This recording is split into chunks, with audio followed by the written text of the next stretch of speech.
جناب لقمان علیہ الرحمن نبی نہیں تھے، اللہ کے نیک بندے تھے۔ حضرت داؤد علیہ السلام کی انہوں نے صحبت پائی تھی۔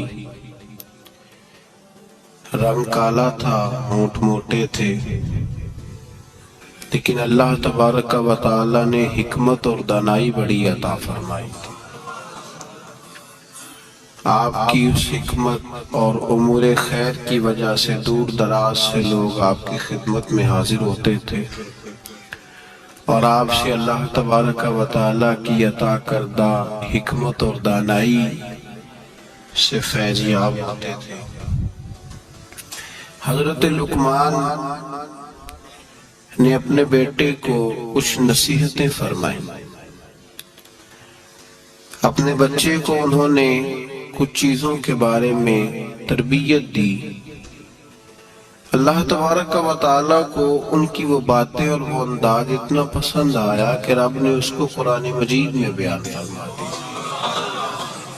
اور اللہ تبارک و تعالیٰ کا اس چیز کو قرآن مجید میں بیان کرنا اس بات کی دلیل ہے کہ اللہ تبارک و تعالیٰ کی یہ رضا ہے کہ مسلمان اپنے بچوں کی تربیت اسی انداز میں کریں، اسی انداز میں اپنے بچوں کی تربیت کریں۔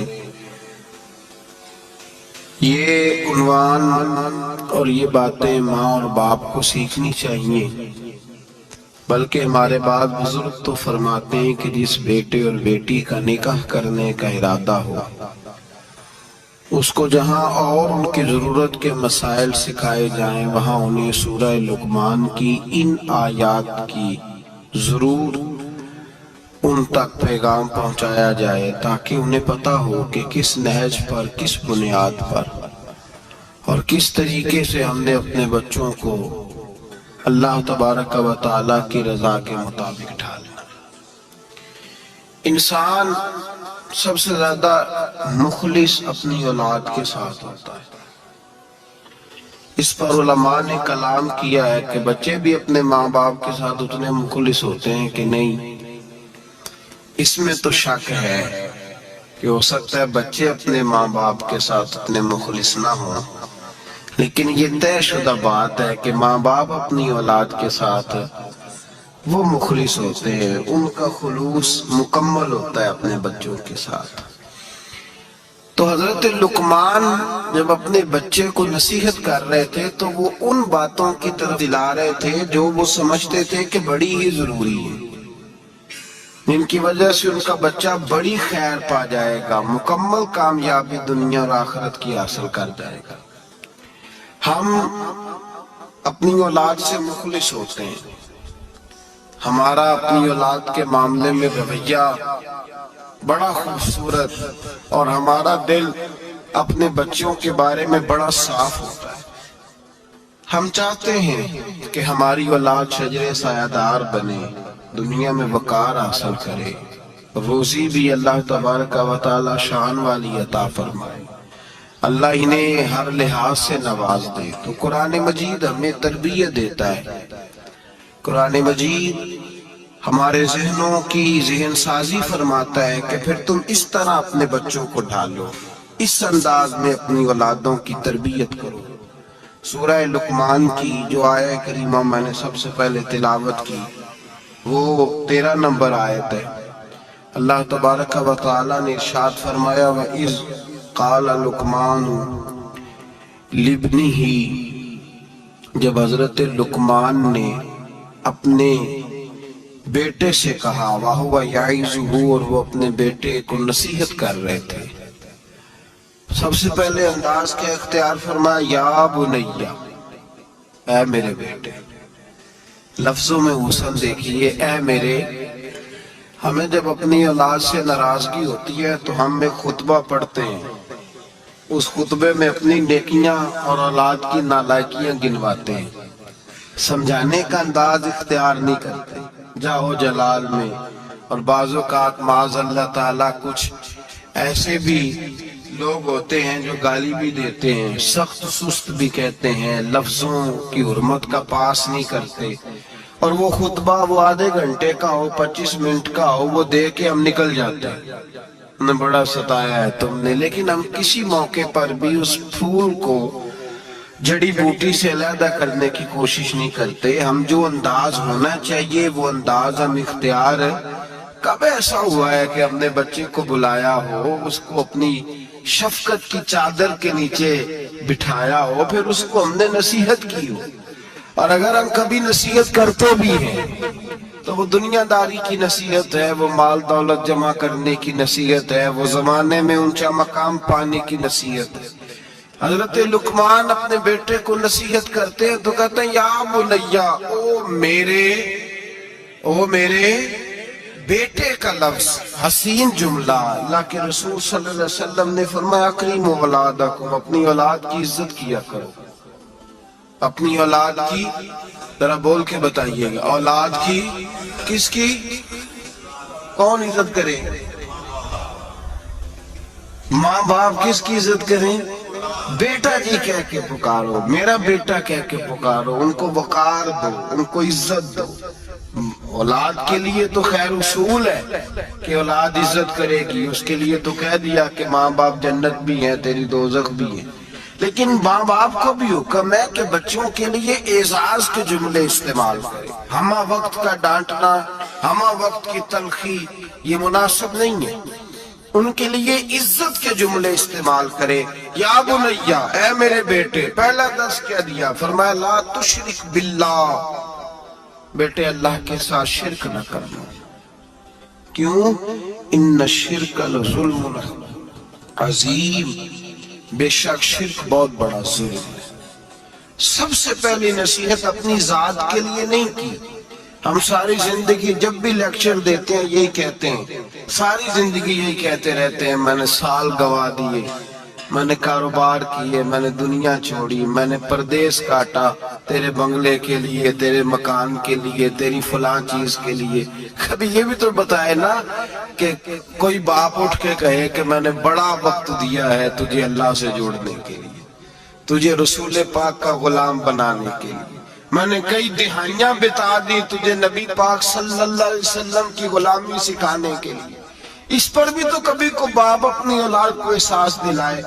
سب سے پہلی بات یہ کی کہ بیٹا شرک نہ کرنا، اللہ کے ساتھ کسی کو شریک نہ ٹھہرانا، اس سے بچنا۔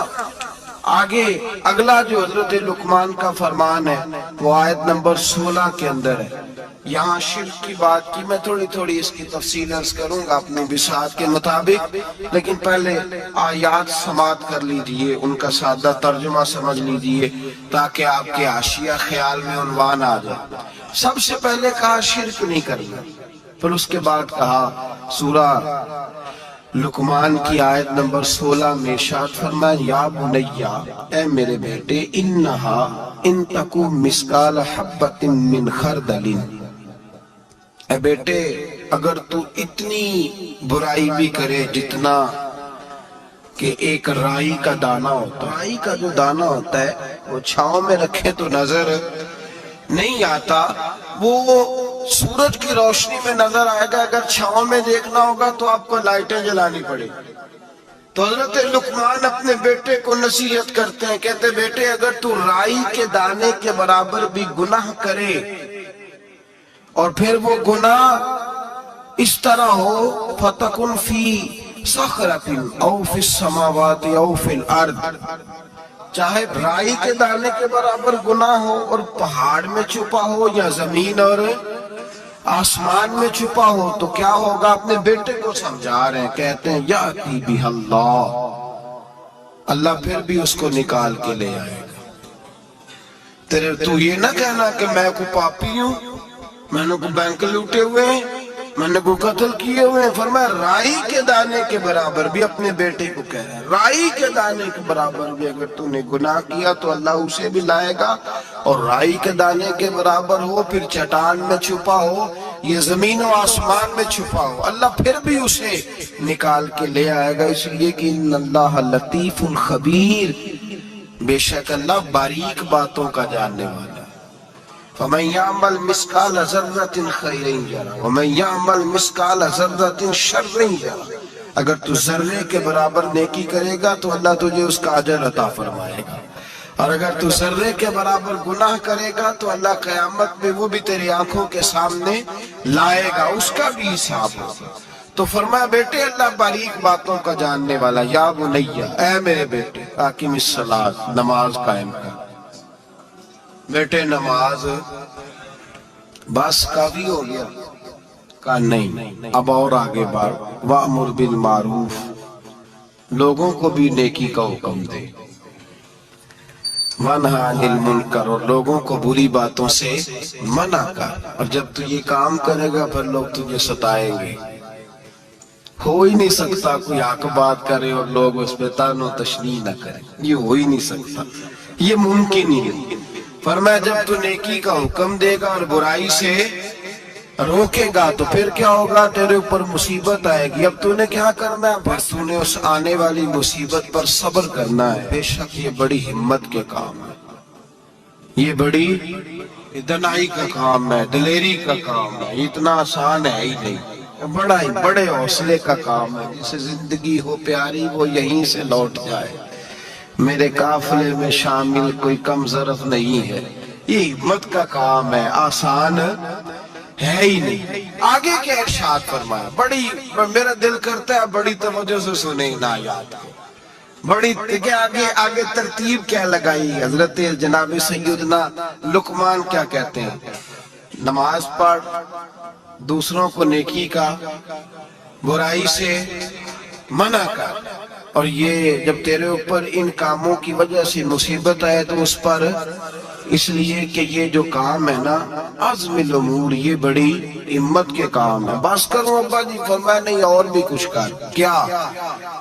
آیت نمبر 18 فرمایا وَلَا تُصَغِّرْ خَدَّكَ لِلنَّاسِ، اپنا منہ ٹیڑھا کر کر کے لوگوں سے بات نہ کیا کر، رخسار موڑ موڑ کے لوگوں سے بات نہ، وَلَا تَمْشِ فِي الْأَرْضِ مَرَحًا، اور زمین پہ اکڑ اکڑ کے نہ چل۔ ان اللہ لا يحب كل مختال فخور، بے شک اللہ کو اکڑنے والا فخر کرنے والا پسند اللہ لا يحب، اللہ اس سے محبت ہی نہیں کرتا، اللہ رحمت ہی نہیں کرتا جو اکڑ اکڑ کے چلے۔ اس طرح نہ کر تو پھر کیا کروں؟ آیت نمبر 19 شروع ہو گئی، وَقْصِدْ فِي مَشْيِكَ، درمیانی چال چل، وَغْضُضْ مِنْ صَوْتِكَ، اپنی آواز پست رکھ۔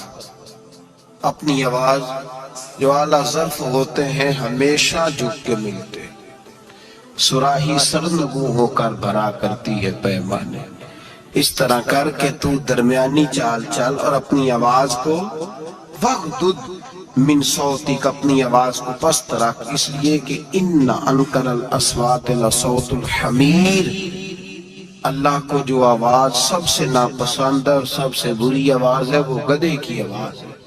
چلا چلا کے نہ چل، تو ضدی ہو گیا تو اب شور نہ کر، یہ تربیت ہے اپنی اولاد کے۔ سب سے پہلے ارشاد فرمایا جا رہا ہے کہ تو نے شرک نہیں کرنا۔